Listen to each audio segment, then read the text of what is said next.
So ಎಲ್ಲರೂ ಕೇಳ್ತವ್ರೆ like engine leakage ಇದೆಯಾ ಅದು ಇದು ಅಂತ. ಸೊ ಆ ಥರ ಓಡಿಸೋದ್ರಿಂದ ಲೈಕ್ ಲೈಟ್ ಲೀಕೇಜ್ ಇದೆ. ಎಕ್ಸ್ಪಲ್ಸ್ಗೆಲ್ಲ ಹೋಲಿಸ್ಕೋಬೇಡ್ರಪ್ಪ, ಎಕ್ಸ್ಪಲ್ಸ್ ಸೋರ್ತಾ ಇರುತ್ತೆ. ಇಲ್ಲಿ ನೋಡ್ತಾ ಇರ್ಬೋದು ಇಲ್ಲಿ. ಹಾಯ್ ಹಾಯ್ ಹಾಯ್ ಎಲ್ರಿಗೂ ನಮಸ್ಕಾರ, ಮತ್ತೊಮ್ಮೆ ವೆಲ್ಕಮ್ ಬ್ಯಾಕ್ ಟು ಸುದ್ ಬ್ಲಾಗ್ಸ್ ಕನ್ನಡ. ನಾನಂತೂ ಸೂಪರಾಗಿ ನೀವು ಸೂಪರಾಗಿರ ಅಂತ ಅನ್ಕೊತೀನಿ. ಹಂಗೆ ಚೆನ್ನಾಗಿರಿ. ಓಕೆ, ಹೆಂಗಿತ್ತು Z900 ಸೀರೀಸ್ ಅಲ್ಲ, ಲೈಕ್ ನಾನೇ ಕ್ಲಿಪ್ ಆಫ್ ಮಾಡಿದೆ ಬ್ಲಾಗ್ಸ್ನ 3 ವ್ಲಾಗ್ಗೆ. ಬಿಕಾಸ್ ಒಂದೇ ವ್ಲಾಗಲ್ಲಿ ಹಾಕ್ಬಿಟ್ರೆ ಯಾರು ನೋಡಲ್ಲ, 30 ನಿಮಿಷ ಎಲ್ಲ ಕುತ್ಕೊಂಡು. ಮೊದಲೇ ವ್ಯೂಸ್ಗಳು ಹೋಯ್ತಾ ಇಲ್ಲ ವ್ಲಾಗ್ಸು, ಅಂಥದ್ರಲ್ಲಿ ತಿರುಗು ಒಂದೇ ವಿಡಿಯೋ ಹಾಕಿದ್ರೆ ತಿರುಗು ವೇಸ್ಟ್ ಆಗಿಬಿಡುತ್ತೆ ಕಾಂಟೆಂಟು. ಸೊ ಡಿವೈಡ್ ಮಾಡಿ ಇದಷ್ಟೇ. ಹೆಂಗನ್ನಿಸ್ತು ನೋಡಿದ್ರ ಸ್ಪೀಡ್ ಎಷ್ಟೋಗುತ್ತೆ ಗಾಡಿ, ಏನು ಕತೆ ಅಂತ. ಅದರಲ್ಲಿ ಯಾರೋ ಕಾಮೆಂಟ್ ಬೇರೆ ಹಾಕವ್ರೆ, ಬೇಬಿ ರೆಡ್ ಲೈನ್ ಕಿಂಗ್ ಅಂತ. ತುಂಬ ಖುಷಿ ಆಯಿತು. ಬಟ್ ಆದಿಬ್ರೋ ಥರ ಎಲ್ಲ ಓಡ್ಸೋದು ಕಷ್ಟ ಐತೆ ಗಾಯ್ಸ್. ನೀವು ಅಂದ್ಕೊಳ್ಳೋ ಅಷ್ಟೆಲ್ಲ ಈಸಿ ಅಲ್ಲ. ಏನು 300 ಒಳಗೆ ಕ್ರೂಸ್ ಮಾಡೋದು ಅಂದರೆ ನಾರ್ಮಲ್ ಆಟ ಅನ್ಕೊಂಬಿಟ್ರ. ಬಾ ಬೇಕಾದಕ್ಕೆ 2 ನಿಮಗೆ ನನ್ನ ವ್ಲಾಗು ಅಷ್ಟೇ ಸ್ಪೀಡಾಗೆ ಹೋಯ್ತಾ ಇಲ್ಲ ಅನ್ನಿಸ್ತಿರ್ಬೋದು. ಬಟ್ ಆ್ಯಂಗಲ್ ಪ್ರಾಪರಾಗಿ ಸೆಟ್ ಆಗಿರಲಿಲ್ಲ. ಅದರಲ್ಲಿ ಒಂದು 200+ ಒಂದು ಗ್ಯಾಪ್ ಹೊಡೆದೆ. ನಿಜ ಕಾರವರು ಸ್ಟೇರಿಂಗ್ ನಡ್ಗಿಸ್ಬಿಟ್ಟಿರ್ತಾರೆ. ಹೆಂಗಿರೋದು ಗೊತ್ತಾ, ಸೆಕೆಂಡ್ ಫ್ಲೈ ಬೈ 250 ಅಂದರೆ ನಾನು 240 + 230 ಒಳಗೆ ಆಟ ಆಡ್ತಾಯಿದ್ದೆ ಆ ಗಾಡೀಲಿ. ಬಟ್ ನೆಕ್ಸ್ಟ್ ಲೆವೆಲ್ ಗಾಡಿ. ನೇಕೆಡ್ ಐ ವೋಂಟ್ ಸಜೆಸ್ಟ್ ನಿಮ್ಗೂ ಸೂಪರ್ ಬೈಕ್ಸ್ಗೆ ಹೋಗ್ತೀರಾ ಅಂದರೆ. ದಟ್ಟು Z900 ಅಂತೂ ಇವಾಗ ನಿಜವಾಗ್ಲೂ ವಿನಯ್ ಬ್ರೋನೇ ಹೇಳ್ತಾಯಿದ್ರು, ಬ್ರೋ ನನಗೆ ಬೇಜಾರಾಗ್ಬಿಟ್ಟೈತೆ ಬ್ರೋ, ಎಷ್ಟು Z900ಗಳು ಇವಾಗ ಗೊತ್ತಾ ಏರಿಯಾಲಿ ಅಂತ. ಇನ್ನೇನು ಎಲ್ಲ ಕಾಪಿ ಎಕ್ಸಾಸ್ಟ್ಗಳು ಹಾಕೋ ಓಡಾಡು ಚಪ್ಪರ್ಗಳ ಥರ. ಪ್ರಾಪರ್ ಬೈಕರ್ಸ್ಗೆ ಹೆಸರೇ ಹಾಳು ಮಾಡಿಬಿಡ್ತಾರೆ ಇವ್ರುಗಳು. ಸೊ ಅದೇ ಆಗಿರೋದು ಇವಾಗ.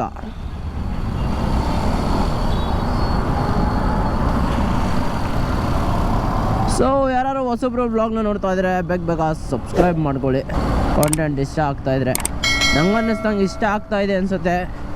ಮೋಟೋ ಬ್ಲಾಗ್ನ ಡೈಲಿ ಹಾಕೋಕ್ಕೆ ಟ್ರೈ ಮಾಡ್ತಾಯಿದ್ದೀನಿ ಬಾಯ್ಸ್, ಅಂದರೆ ರಿಲೇಟೆಡ್ ಟು ಬೈಕ್ಸ್. ಸೊ ಎಲ್ಲರೂ ಕೇಳ್ತವ್ರೆ ಲೈಕ್ ಇಂಜಿನ್ನು ಲೀಕೇಜ್ ಇದೆಯಾ ಅದು ಇದು ಅಂತ, ಲೈಕ್ ಅದೇ ಆಯಿಲ್ ಲೀಕೇಜ್ ಇದೆಯಾ ಅಂತ. ಹೌದು, ಸ್ವಲ್ಪ ಆಯಿಲ್ ಲೀಕೇಜ್ ಇದೆ ಗಾಡೀಲಿ.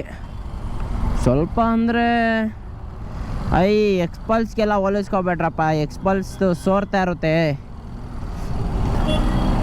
ಆಮೇಲೆ ನೀವು ಎಕ್ಸ್ಪಲ್ಸ್ಗೆಲ್ಲ ಹೋಲಿಸ್ಕೊಂಡೆಲ್ಲ ಕೇಳಬೇಡಿ. ಏನಿದು ಇಷ್ಟೊಂದು ಟ್ರಾಫಿಕ್ಕು, ದಯವಿಟ್ಟು ಅದನ್ನೇ ನಾನು ಒತ್ತಿ ಹೇಳ್ತಾಯಿರೋದು. ಎಕ್ಸ್ಪಲ್ಸ್ಗೆಲ್ಲ ಹೋಲಿಸ್ಕೊಂಡು ಕೇಳಬೇಡಿ, ಅಂದರೆ 210ಗೆ. ಬಿಕಾಸ್ 210 ಒಳಗೆ ಎಕ್ಸ್ಟ್ರೀಮ್ ಸರ್ವಿಸ್ ಸೆಂಟ್ರಿಗೆ ಹೋದಾಗ ಮಿನಿಮಲ್ ಅಂದರೆ ಒಂದು 20 ಎಕ್ಸ್ಪಲ್ಸ್ಗಳು ನಿಂತಿತ್ತಲ್ಲಿ. ನಿಜವಾಗ್ಲೂ ಪ್ರಾಪರ್ ಒಂದು 20 ಎಕ್ಸ್ಪಲ್ಸ್ಗಳು ಅಂದ್ಕೊಳ್ಳಿ.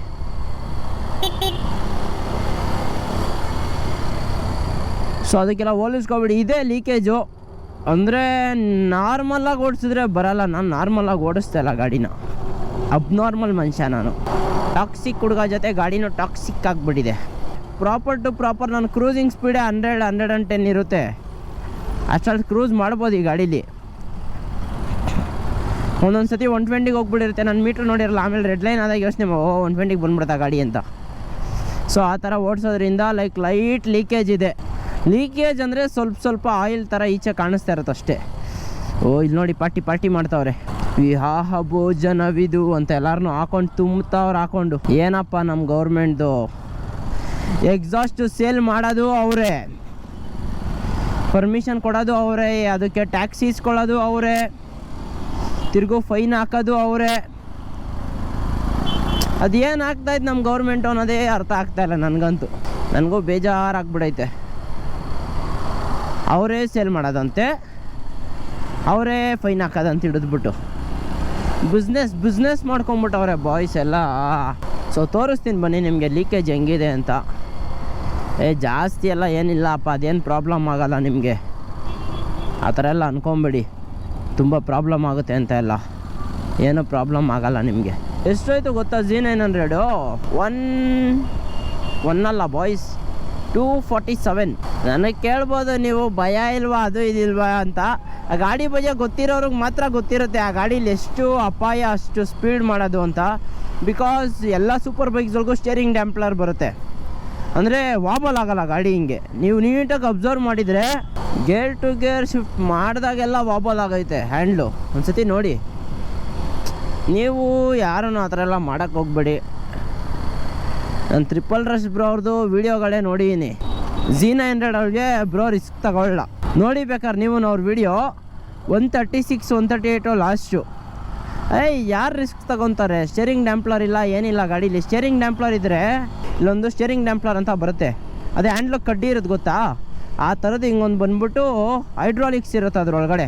ಅದು ಬಂದು ನಿಮಗೆ ಲೈಕ್ ಹ್ಯಾಂಡ್ಲಿಂಗ್ ತಿರುಗಿದಾಗ ಕಂಟ್ರೋಲ್ ಮಾಡುತ್ತೆ. ಫುಲ್ಲಿಂಗ್ ಹಿಂಗೆಲ್ಲ ವೈಬ್ರೇಟ್ ಆಗೋಕ್ಕೆ ಬಿಡಲ್ಲ ಹ್ಯಾಂಡ್ಲನ್ನ. ಅದು Z900 ಒಳಗೆ ಬರಲ್ಲ, ಆಯಿತಾ? ದಟ್ಸ್ ವಾಟ್ ಭಯ ಪಡ್ಕೊತಾರೆ ಎಲ್ಲರೂ. 130 ಮುಟ್ಸೋದು ಅಂದರೆ ಟ್ರಿಪಲ್ ರಶ್ ಬ್ರೋನೇ 136 138 ಅಂದರೆ ಯೋಚನೆ ಮಾಡಿ ನೀವೇನೆ. ಅದು ಟ್ರಿಪಲ್ ರಶ್ ಬ್ರೋಗೆಲ್ಲ ನನ್ನ ಕಂಪೇರು ಮಾಡ್ಕೊಳ್ಳೋ ಥರ ಇಲ್ಲ. ಆದಿ ಬ್ರೋ ಅಂದರೆ ಈಸ್ ಅ ದೆವ್ವ, ಪ್ರಾಪರ್ ಡೆವಿಲ್ ಡ್ರೈವರ್ ಅವರು, ಪ್ರಾಪರ್. ಅವ್ರನ್ನೆಲ್ಲ ಮುಟ್ಟೋ ಥರ ಇನ್ನು ಇದ್ದಾರೆ ಕನ್ನಡದೊಳಗೆ, ಬಟ್ ವ್ಲಾಗರ್ಸ್ ಯಾರೂ ಇಲ್ಲ ಇನ್ನು. ಲೈಕ್ ಕಾಂಟೆಂಟ್ ಕ್ರಿಯೇಷನ್ ಒಳಗೆ ಕಷ್ಟ ಬಾಯ್ಸ್, ನಿಜವಾಗ್ಲೂ. ನಮ್ಮ ಕನ್ನಡದೊಳಗೆ ನೀವು ಕೇಳ್ತೀರಾ ಅಂದರೆ ಸ್ಟೆರಾಯ್ಡ್ಸು, 10 ಆನ್ ಸ್ಟೆರಾಯ್ಡ್ಸ್ ನೋಡಿರ ಅವ್ರ ವೀಡಿಯೋಗಳು. ಟ್ರಿಪಲ್ ರಶ್ ಬ್ರೋ ವೀಡಿಯೋಗಳ ಥರನೇ ಅವ್ರದ್ದು, ನಡ್ಗಿಸ್ಬಿಡೋದು ಹಂಗೆ ವೀಡಿಯೋಗಳು ನೋಡ್ತಾ ಇದ್ರೇ. ಮೈನಾಗ ನಿಮ್ಗೆ ಇದೇ ಹೇಳ್ಬೇಕಾಗಿತ್ತು, ಎಲ್ಲರೂ ಕೇಳ್ತಾ ಇದ್ರಪ್ಪ. ಆಮೇಲೆ ಟೈರ್ ಬಂದು ಟ್ಯೂಬ್ಲೆಸ್ ಅಂತೆಲ್ಲ ಕೇಳ್ತೀರಾ. ಬಾಯ್ ಸ್ಪೋಕ್ ವೀಲ್ಸ್ ಬರುತ್ತೆ ಅಂದರೆ ಆಬ್ವಿಯಸ್ಲಿ ಇಟ್ಸ್ ಅ ಟ್ಯೂಬ್ ಅಂತಲೇ ಅರ್ಥ, ಆಯಿತಾ? ಅದರೊಳಗೆ ಡೈವರ್ಷನ್ ಆಗಿರುತ್ತೆ ಸ್ಪೋಕ್ಸು. ನಿಮ್ಗೆ ತೋರಿಸ್ತೀನಿ ನೋಡಿ, ಸೈಡಲ್ಲಿ ಫೋಟೋ ಹಾಕ್ತೀನಿ. ಆ ಥರ ವೀಲ್ ಬಂದರೆ ಮಾತ್ರ ಟ್ಯೂಬ್ಲೆಸ್ ಇರುತ್ತದು. ಅದು ಹೊಸಾಗಿ ಇದು ಸ್ಕ್ರ್ಯಾಂಬ್ಲರ್ XC ಟ್ರಯಾಂಪು, ಅದರೊಳಗೆ ಆ ಥರ ಇದೆ. ಸ್ಪೋಕ್ಸ್ದು ಟ್ಯೂಬ್ಲೆಸ್ಸು. ಹೆವಿ ಕ್ರೇಜಿ ಬಾಯ್ಸ್, ಅದೆಲ್ಲ ನೆಕ್ಸ್ಟ್ ಲೆವೆಲ್ ಅದು. ಸೊ ಮೈನಾಗಿ ಕಾಂಟೆಂಟ್ಗಳು ಇಷ್ಟ ಆಗ್ತದ್ರೆ ಲೈಕ್ ಮಾಡ್ಕೊಳ್ಳಿ. ಲೈಕ್ ನಂದು ಡ್ರೀಮ್ ಬೈಕು ಅವೆಲ್ಲ ಏನಿಲ್ಲ, ಬಟ್ ಗ್ಯಾರೇಜ್ ಅನ್ನೋದಿದೆ, ಗ್ಯಾರೇಜ್ ಡ್ರೀಮ್ ಅನ್ನೋದಿದೆ, ಹೇಳ್ಬಾರ್ದು. ಇನ್ನೊಂದು 3-4 ವರ್ಷದಲ್ಲಿ ಆಬ್ವಿಯಸ್ಲಿ ಮಾಡಿ ತೋರಿಸ್ತೀನಿ ನಂಗೆ ಅನ್ನಿಸ್ತಂಗೆ. ಬನ್ನಿ ಸ್ವಲ್ಪ ಟ್ರಾಫಿಕ್ ರಶ್ ಮಾಡೋಣ. ಬಿಕಾಸ್ ನಾರ್ಮಲಾಗೆಲ್ಲ ನಿಮ್ಮ ಜೊತೆ ಮಾತಾಡ್ಕೊಂಡೆಲ್ಲ ಹೋದರೆ ನಾನು ಬೇಗ ಹೋಗಲ್ಲ ಅಲ್ಲಿಗೆ ತವರೆಕೆರೆಗೆ. ಎಕ್ಸಾಸ್ಟ್ ಹಾಕ್ಸ್ಬಿಟ್ರೆ ಇದಕ್ಕೆ ಫ್ಲೇಮ್ಸ್ ಚಟಾಪಟ ಅಂತ ಇರುತ್ತೆ. ಸ್ಟಾಕ್ ಎಕ್ಸಾಸ್ಟ್ ಒಳಗೆ ಪಟ ಚಟಾಪಟ ಅಂತ ಇರುತ್ತೆ. ಗೇರ್ ಡೌನ್ ಮಾಡಿದ್ರೆ R15M. ಮತ್ತೇನು ಗೊತ್ತಾ, ನಿಮ್ಮ ಹತ್ರ ಏನಿರುತ್ತೆ ಅದರಲ್ಲಿ ಖುಷಿ ಪಡೋಕ್ಕೆ ಟ್ರೈ ಮಾಡಿ. ಅಂದರೆ ವರ್ಕ್ ಮಾಡಿ for the best, but regret ಆಗಬಾರ್ದು. ಹಾಂ,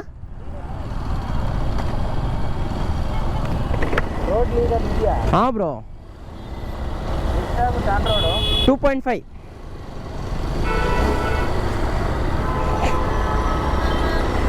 ಯಾರ ರೋಡ್ ಲೀಗಲ್ ಇದೆಯಾ ಅಂತ ಕೇಳ್ತಾವ್ರೆ.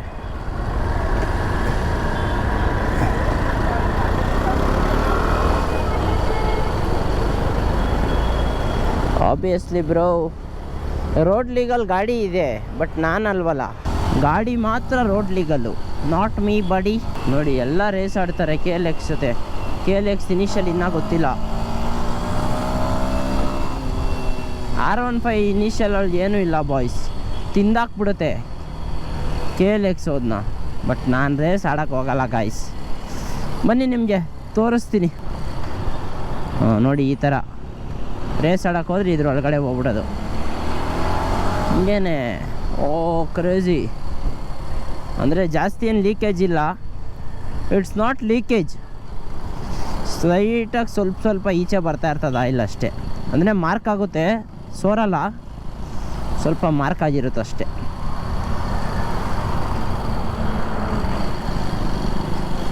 ಆಮೇಲೆ ಅದನ್ನೇ ಹಿಡ್ಕೊಂಡು ಹಬ್ಬಿಸ್ಬೇಡಿ, KLX ಚೆನ್ನಾಗಿಲ್ಲ ಅಂತ ಅಲ್ಲ. ಇನಿಷಿಯಲ್ ಒಳಗೆ ನೀವು ಪ್ರಾಪರ್ ಗಾಡಿನ ಹ್ಯಾಂಡಲ್ ಮಾಡೋಕ್ಕೆ ಬರಲಿಲ್ಲ ಅಂದರೆ ಗಾಡಿ 1 ವೀಲ್ ಒಳಗೆ ಇರುತ್ತೆ, ಇಲ್ಲ ಟಾಸ್ಕೀಸ್ ಆಗೋಯ್ತೀರ ಅಷ್ಟೇ. ಅಯ್ಯೋ ಅವ್ನು ಪಕ್ಕ ಬೀಳ್ತಾನೆ ಅವ್ನು ಮನೆಗೆ ಹೋಗೋ ಅಷ್ಟರೊಳಗೆ. ಏನು KLX ನೋಡಿದ ತಕ್ಷಣ ಈಗ ಹೊರಟಾಯ್ತದ ಜನಕ್ಕೆ, ಏನು ಅಂತಲೇ ಅರ್ಥ ಆಯ್ತಾಯಿಲ್ಲ.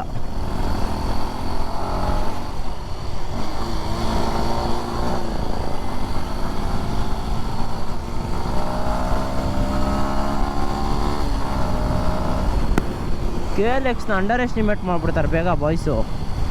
ಬಟ್ ಗೊತ್ತಿಲ್ಲ ಅವ್ರಿಗೆ, ತಿಂದಾಕ್ಬಿಡುತ್ತೆ ಗಾಡಿನ ಅಂತ.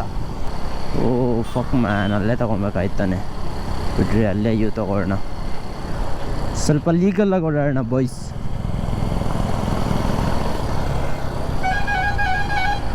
ಕ್ರೇಜಿ ನಿಮಗೆ ಲೀಕೇಜ್ ತೋರಿಸ್ಬಿಡ್ತೀನಿ ರೀ. ಲೀಕೇಜು ವಾಶ್ ಹಾಕ್ಬಿಟ್ಟಿನಿ ನಾನು ಆಗಲೇ ರೈಡ್ ಹೋಗಿ ಬಂದೆ, ಇವಾಗೇನಿಲ್ಲ ನೋಡಿ. ಈ ಥರ ಸಣ್ಣ ಪುಟ್ಟ ಲೀಕೇಜ್ಗಳು ಆಗ್ತಾ ಇರೋದು ಕಾಣಿಸ್ತಾ ಇದೆಯೋ ಇಲ್ವೋ ಗೊತ್ತಿಲ್ಲ ನಿಮಗೆ. ಇಲ್ಲಿ ಅಷ್ಟೇ ನಟ್ಟು ಬೋಲ್ಟ್ ಇರೋ ಕಡೆ ಎಲ್ಲ ಲೈಟ್ ಲೀಕೇಜ್ ಆಗುತ್ತೆ, ಅಂದರೆ ನಿಮ್ಗೆ ಅದು ಗೊತ್ತಾಗಲ್ಲ. ಆಮೇಲೆ ಇಲ್ಲಿ ನೋಡ್ತಾ ಇರ್ಬೋದು, ಇಲ್ಲಿ ಅವೆಲ್ಲ ಸಣ್ಣ ಲೀಕೇಜು ಬಾಯ್ಸ್, ಮ್ಯಾಟ್ರ್ ಆಗಲ್ಲ ಅವೆಲ್ಲ. ಸೊ ತಲೆ ಕೆಡ್ಸ್ಕೊಬಿಡಿ. ವ್ಲಾಗ್ನ ಕಂಪ್ಲೀಟಾಗಿ ನೋಡಿದ್ರಿ ಅನಿಸುತ್ತೆ, ಕಾಂಟೆಂಟ್ ಇಷ್ಟ ಆಯಿತು ಅನಿಸುತ್ತೆ. ಪ್ರಾಬ್ಲಮ್ ಏನಿಲ್ಲ, ಗಾಡಿದು ಆರಾಮಾಗಿ ಈಸ್ಕೊಬೋದು. So go for it. ನಾನು ಹೊಡ್ತೀನಿ. ಕಾಂಟೆಂಟ್ ಇಷ್ಟ ಆಗಿದ್ರೆ ಏನು ಮಾಡಬೇಕು ಗೊತ್ತಲ್ಲ, ಲೈಕ್ ಮಾಡ್ಕೊಳ್ಳಿ, ಶೇರ್ ಮಾಡ್ಕೊಳ್ಳಿ, ಸಬ್ಸ್ಕ್ರೈಬ್ ಮಾಡ್ಕೊಳ್ಳಿ ಅಂತ ಹೇಳ್ತಾ ವ್ಲಾಗ್ನ ಎಂಡ್ ಮಾಡ್ತೀನಿ. ಸೊ ಮುಂದಿನ ವ್ಲಾಗಲ್ಲಿ ಸಿಗುವ. Until then take care, tata, ಬಾಯ್.